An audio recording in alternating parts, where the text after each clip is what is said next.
நீங்கள் ஒருவருமே சொல்லலாது எனக்கு எரிச்சல் இல்லை, எனக்கு பொறாமை இல்லை, எனக்கு கோபம் இல்லை, எனக்கு சோம்பல் வராது, எனக்கு எதிர்மறையான எண்ணங்கள் திருப்பி திருப்பி வராதுன்னு இங்கே ஒருவருமே சொல்லலாது. Nobody couldn't say for never to accept in the negative impacts in my heart. never. ஒருவருமே நீங்கள் சொல்லலாது. ஏனென்றால் இந்த பிரபஞ்சத்தில் எல்லாமே கலந்து போய் கிடக்குது. எல்லாமே இந்த வேவ்ஸில் கலந்து போய் கிடக்குது. நாங்கள் காலையில் எழுந்தவுடன் எங்களுடைய முதல் சிந்தனை எதோடு எழும்புகிறோமோ அன்றைய நாள் முழுக்க கொஞ்ச நேரம் அந்த முகத்துக்கு முன்னால் அந்த அலை சுற்றி கொண்டே இருக்கும்.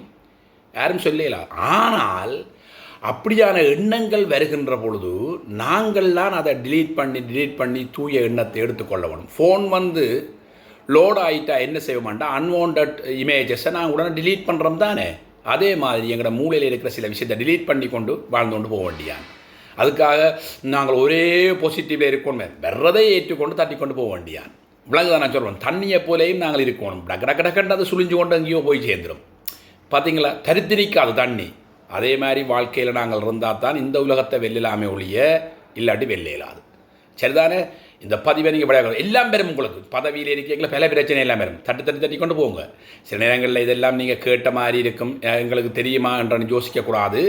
இதுக்கும் ஒரு பிரபஞ்சம்தான் உங்களுக்கு சொல்லுது. இந்த காணொளி கூடாக என் மூலமாக உங்களுக்கு சொல்லுது. தனியே இருக்கீங்களா கேட்டு பாருங்க, ஒரு சந்தோஷமான உற்சாகம் ஒன்று உங்களுக்கு பாருங்க. தனியே இருக்கிற பொழுது கேட்டு பாருங்க. ஏதோ ஒரு விரக்தியில் அம்பிட்டு வந்து இருப்பீங்களே, அந்த நேரம் இது உங்களுக்கு வந்துன்னு சொன்னால் நிச்சயமாக கடவுள் உங்களோட பேசுகிறார். தட்டி கொண்டு போங்க ஐயா. வாழ்வில் எங்கும் உள்ளதுதான் பாருங்கள் என்று உரைத்தால் காடு மேடு பள்ளம் என்னையா காணாத பள்ளமா என்று மனதை உங்களுக்குள்ள நீங்கள் சொல்லுங்கள். உங்களுக்குள்ள சொல்லிக்கொண்டு வேறு நடை போட்டு எழும்புங்க. எல்லாம் சரி. அதால் இயேசு சொல்கிறார், உன் படுக்கையை எடுத்துக்கொண்டு போன்னு இயேசுநாதர் சொல்கிறார். சரிதான். முதலும் ஒரு பதிவில் போட்டு நான் படுக்கைண்டா என்னென்று பதிவில் போட்டு நான் திருப்பி நேரம் இருந்தால் கேட்டுக்கொள்ளுங்க. மீண்டும் உங்கள் குமரேசன். God bless you.